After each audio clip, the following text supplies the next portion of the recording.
श्री शिवाय नमस्तुभ्यं. श्री शिवलीलामृत कथासार अध्याय 10 शारदाख्यान. श्री गणेशाय नमः.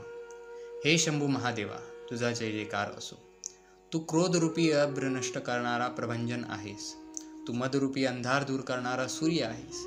हे सुहास्यवतना, तू आनंदाचा सागर आहेस. तू दयानिधी आहेस. तू ब्रह्मानंद आहेस.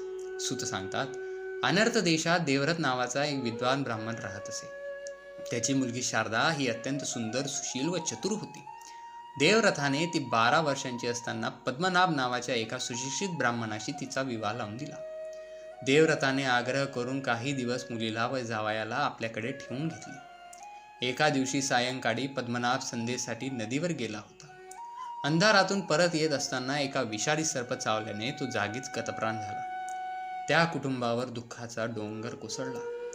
नियतीने शारदेच्या सौभाग्यावर क्रूर घात घातला होता. पद्मनाभाच्या प्रेतावर अग्निसंस्कार करून मंडळी नगरात परतली.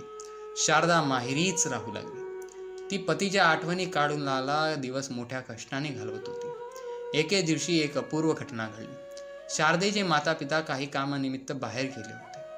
त्या दिवशी नेधुर नावाचे एक वृद्ध तपस्वी रूपी ऋषी अकस्मात देवव्रताच्या घरी आले. ते अंध होते. शारदेने त्यांचे उत्तम आदरातिथ्य केले. पूजन करून आदराने नमस्कार केला. तेव्हा नेधुरवांनी तिला आशीर्वाद दिला. बाळ, तुझे सौभाग्य वाढो, तुला वेदवेत्ता पुत्र हो. तो आशीर्वाद ऐकताच असह्य शोकाने शारदेच्या डोळ्यात पाणी आले. तिने आपण विधवा असल्याचे ऋषींना सांगितले. तेव्हा नेधुर म्हणाले, मुली, मी बोललो ते बोललो. माझ्या वचनांना कधीही कमीपणा येणार नाही. तपश्चर्येचे सामर्थ्य फार मोठे. त्या योग्य सर्व गोष्टी साध्य होतात. माता पिता व बंधू घरी परतल्यावर शारदेने घडलेला वृत्तांत त्यांना सांगितला. तेव्हा त्यांनी शारदेला धीर देऊन सांगितले की वरकरणी ही गोष्ट जरी अशक्यप्राय वाटत असली तरी तपस्वी ऋषींच्या प्रभावाने अशक्यही शक्य होतात. ऋषींनी शारदेला उमा महेश्वराची व्रताची माहिती सांगितली आणि ओम नमः शिवाय या षडाक्षरी मंत्राचा नित्य जप करण्यास सांगितला. तसेच तिला दिलेले व्रत सफल होईपर्यंत ते तिथेच देवव्रताच्या घराच्या अंगणात मठ बांधून राहू लागले. एका शुभदिनी नेधुरवानी शारदेला षडाक्षर मंत्रादीक्षा दिली आणि ते म्हणाले, चैत्र किंवा मार्गशीर्ष महिन्यातील शुद्ध पक्षात उमा महेश्वर व्रताचरणास प्रारंभ करावा. सुमुहूर्त पाहून सोमवार, अष्टमी व चतुर्दशीस उमा महेश्वराची पूजा करून सुरुवात करावी.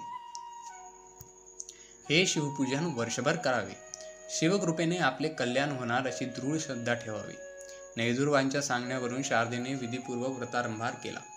त्यासाठी दिव्य असे शिवमंदिर रचले.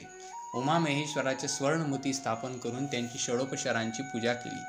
ब्राह्मण व सुवासिनी यांचे पूजन करून त्यांना उत्तम पक्वान्नांचे भोजन देऊन त्याचा अथाह योग्य सन्मान केला. पुराण श्रवण केले, कीर्तन ऐकली, जागरण केले.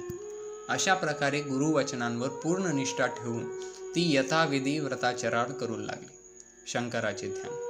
सूत म्हणाले, श्रोते हो, शंकराची देह कांती कुंदपुष्प, चंद्र किंवा कापूस यासारखी धवल आहे. त्यांची तेज कोटी सूर्यांच्या एकत्रित प्रभे समान आहे. मस्तकावर विराजमान गंगा, त्यावरील शुभ्र जटांचा मुकुट, भाडी चंद्रकोर, कपाळावर किंचित उन्मामिलित तृतीय नेत्र, तेजस्वी डोळे, नीलवर्ण कंठ, सर्वांगी शुभ्र भस्माची विलेपन असे त्यांचे देखणे रूप आहे. त्यांच्या कानात शेष व तक्षक यांची कुंडले झळकत आहे. त्यांच्या अंगावर केयूर, अंगद, विरंकण ही भूषणे आहेत. त्यांच्या 10 हातात अनुक्रमे खवटांग, त्रिशूल, कपाल, डमरू, अंकुश, पाश, घंटा, पिना, पाशुपत व कमळ अशी शस्त्रास्त्रे व वस्तू आहेत. त्यांच्या अंगावर सिंहाच्या कातड्याचे वस्त्र आहे. कैलास पर्वतावर स्तंभविरहित अतिभव्य मंडप आहे. त्यातील रत्नजडित दिव्य सिंहासनावर गजचर्म ठेवले आहे. तेथे ब्रह्मनदांचे सगुण साकार स्वरूप असा शंकर नित्य विराजमान आहे. त्यांच्या समोर ऐरावतापेक्षाही विशाल आणि शुभ्र वर्णाचा नंदी बसलेला आहे. भवानीचे ध्यान. सूत म्हणाले, श्रोते हो, शंकराच्या वामांगी विराजमान जगदंबा भगवती ही नितांत सुंदर, सडपातर व कोमलांगी आहे. तिच्या हातात गदा, पाश, अंकुश व कमळ आहेत. तिने मोत्यांच्या व फुलांच्या मनोहर माळा, मौक्तिकांची कर्णभूषणे, अत्यंत तेजस्वी कमरपटना व रत्नजडित बहुआभूषणे धारण केली आहे. तिचे वस्त्र प्रलय काळाच्या वज्रांप्रमाणे झगझगीत आहे. या त्रिपुर सुंदरीच्या श्यामवर्ण अंगकातीची प्रभा सर्वत्र पसरली आहे. तिच्या अंगसुवासनाचे सारे ब्रह्मांड व्यापून टाकले आहे. गजानन व षडानन यांना अमृतपान देणाऱ्या विश्वजननीचे उरोज कमंडल पूर्ण प्रमाण घटदार आहेत। ही आदी माता ब्रह्मा इंद्रादी देवतांना आपल्या गर्भात वात्सल्याने धारण करते। तिचे अद्वितीय स्वरूप पाहून स्वतः शंकरही तटस्थ होतो। अक्षय सौभाग्याचे प्रतीक म्हणून तिने आपल्या हातात वज्रचूड घातले आहे। तिच्या दाही बोटातील 10 मुद्रिका म्हणजे तिच्या बंधूने विष्णूने घातलेले दशावतारच होत। तिच्या पायातील नुपुरांचा मधुर ध्वनी ऐकून समाधीमग्न शंकर भाणावार येतो। त्याचे नेत्र तिचा मुखचंद्रमा पाहून धन्य होतात। शारदा, शंकर व पार्वतीचे हेच सगुण साकार दिव्य स्वरूप मनचक्षु समोर आणून ध्यान करीत असे। अशा प्रकारे शारदेने वर्षभर व्रताचरण केले। निर्दुर्वाणी तिच्याकडून यथाविधी उद्यापन करून घेतले। त्यावेळी तिने 1100 दाम्पत्याची पूजा करून त्यांना भोजन, वस्त्रालंकार व द्रव्य दक्षिणा देऊन संतुष्ट केले। सायंकाळी जप, ध्यान व कीर्तन केले। मध्यरात्रीच्या समयात शारदा निर्दुर्वांच्या जवळ बसून उमा महेश्वराचे चिंतन करीत असताना साक्षात माता भवानी तिथे प्रकट झाली। सर्वत्र विलक्षण तेज पसरले। मातेच्या कृपाप्रसादाने निर्दुर्वांना दृष्टी आली। देवीच्या दर्शनाने निर्दुर्वा आणि शारदा यांना परमानंद होऊन दोघांनी तिला वंदन केले आणि तिचे अत्यंत प्रेमपूर्वक स्तवन केले। हे भवानी जगदंबे, तुझा जय जयकार असो। तू मागच्या उत्पत्तीला कारण नसणारी मूळ प्रकृती आहेस। चैतन्य रूपाने विलास करणारी माया आहेस। हे रंभजननी, तू वेदांनाही वंदनीय आहेस। तू कृपा केलीस तर जन्मांधाला दृष्टी, मुक्याला वाणी आणि मूर्खाला शहाणपण येते। हे आई, तुझे कर्तृत्व अगाध आहे। तू भक्तांचे पालन करतेस, मनाला नवा उत्साह व स्फूर्ती देतेस। तू संसार भय नष्ट करणारी आहेस। हे भवानी, तू त्रिभुवनाची जननी आहेस। तू त्रिविध दोषांचे व तापांचे हरण करणारी आहेस। जे परमभक्त त्रिकाळ तुझे धान्य करतात ते जड, सूक्ष्म व कारण हे तिन्ही देह ओलांडून जातात। हे वृदानी, तू सर्व व्यापक, सर्व प्रकारे कल्याण करणारी व ऐश्वर्य देणारी आहेस। तुझा जय जयकार असो। ते भावपूर्ण स्तवन ऐकून देवी पार्वती प्रसन्न झाली। तिने शारदेला वरदान मारण्यास सांगितले। ऋषींनी देवीला शारदेचे सर्व वृत्त सांगून त्यांनी तिला दिलेला आशीर्वाद पूर्ण करावा अशी विनंती केली। तेव्हा शारदेच्या कल्याणासाठी ऋषींच्या मनात असलेली भावना जागून भगवती म्हणाली, मुनिवर, पूर्वजन्मी ही शारदा द्रविड देशातील एका ब्राह्मणाची भामिनी नामक कन्या होती।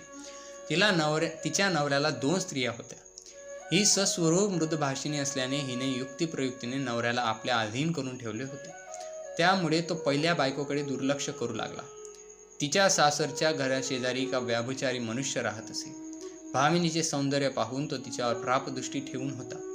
एके दिवशी त्याने आसपास कोणीही नाही असे पाहून तिच्यावर अतिप्रसंग करण्याचा प्रयत्न केला, पण हिने त्याला झिडकारून कठोर शब्दात त्याची निंदा करून त्याला घालून दिले।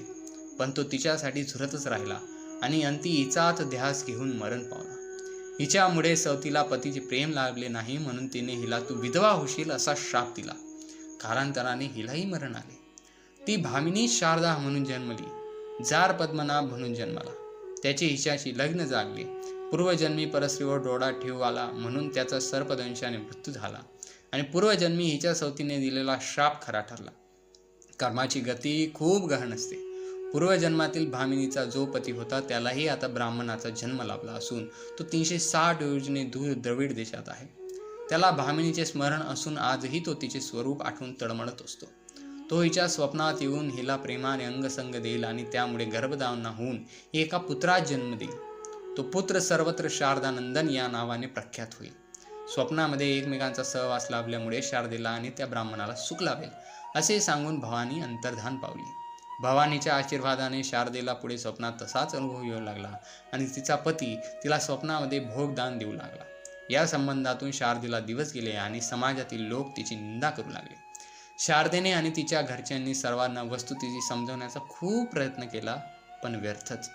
लोक त्यावर विश्वास न ठेवता तिला दिवशणे देऊ लागले। तोच आकाशवाणी झाली, शारदेला दोष देऊ नका, ती म्हणते तेच सत्य आहे। पण संतापलेल्या लोकांनी ती आकाशवाणीही कपटाचा खेळ वाटत होती। त्यात एक पुण्यवान व विवेकी वृद्ध मनुष्य होता। तो शारदेची बाजू घेऊन लोकांना समजावू लागला की ईश्वरी सत्तेचे सामर्थ्य अगाध आहे। ईश्वरी माया कोणतेही अघटित लिलय घडवू शकते। तो वृद्ध तळमळून सांगत होता।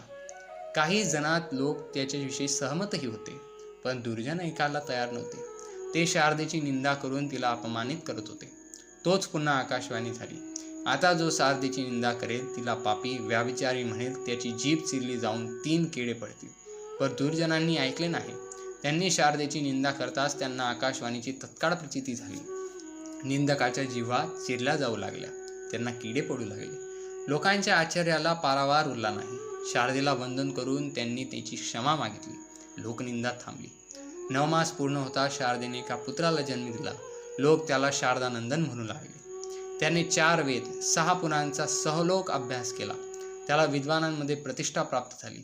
सर्वत्र त्याची कीर्ती होऊन त्याला मान सन्मान मिळू लागला. मातेप्रमाणे तोही परम शिवभक्त होता. एकदा शिवरात्रीच्या पर्वणी शारदा पुत्रासह गोकर्ण क्षेत्री गेली होती. द्रविड देशातील ब्राह्मण जो शारदेचा पूर्वजन्मीचा पती होता तो शारदेला तिथे भेटला. एकमेकांना पाहून दोघांनीही मोठे आश्चर्य वाटले. शारदेला देवीने सांगितलेले वचन आठवले. देवी म्हणाली होती, मुली, गोकर्ण क्षेत्री तुझी व तुझ्या पतीची गाठभेट होईल तेव्हा उमा महेश्वराचे अर्धे पुण्य तू त्याला दे आणि तुमचा पुत्र त्याच्या स्वाधीन कर. त्याच्या सानिध्यात 4 महिने व्रतस्त्र राहून त्याची सेवा कर. समागम करू नकोस, म्हणजे तू शिवलोकी जाशील. त्याप्रमाणे शिवरात्रीची यात्रा झाल्यावर शारदेने पतीला वंदन करून उमामहेश्वर व्रताचे अर्धे पुण्य त्याला संकल्पपूर्वक प्रदान केले. पुत्राला त्याच्याकडे सोपवून त्याच्या प्रतिपाळ करण्यास सांगितले. मग तीही द्रविड देशात गेली. तिचा पुत्र शारदानंदन मातापित्यांची शिवपार्वती समजूनच सेवा करीत असे. महापंडित, सेवाभावी, कीर्तिवान आणि मातृपितृभक्त असा पुत्र लाभणे म्हणजे भूलोकीचे सर्वात मोठे भाग्य. शिव आणि भवानी यांच्या कृपाप्रसादाने शारदेला ते प्राप्त झाले. शारदेचा पतीही महातपस्वी आणि योगी होता. काही वर्षांनी तो निधन पावला. त्यावेळी शारदेनेही सहगमन केले आणि दोघांना शिवलोकी स्थान मिळाले. श्री सांब सदा शिवापर्णमस्तु. फलश्रुती: या अध्यायाच्या पठणाने विवाहित निपुत्रिक दाम्पत्याला अपत्य प्राप्त होईल. अध्याय सायंकाळी दाम्पत्याने सतत बरोबर वाचावा. याचा 1 वर्ष पाठन करावे. तर श्रोते हो, हा होता आपला अध्याय क्रमांक 10वा. भेटूयात पुढच्या व्हिडिओमध्ये अध्याय क्रमांक 11वा रुद्राक्ष महात्म्य, भद्रसेन आख्यान आणि रुद्रायाय महात्म्य यामध्ये. तर हा व्हिडिओ जर तुम्हाला आवडला असेल तर नक्कीच या व्हिडिओला लाईक करा आणि अशाच नवनवीन व्हिडिओसाठी चॅनलला आताच सबस्क्राईब करा. तोपर्यंत कमेंट सेक्शनमध्ये श्री शिवाय नमस्तुभ्यम, हर हर महादेव आणि ओम नमः शिवाय लिहायला विसरू नका. भेटूया पुढच्या व्हिडिओमध्ये. तोपर्यंत श्री शिवाय नमस्तुभ्यम.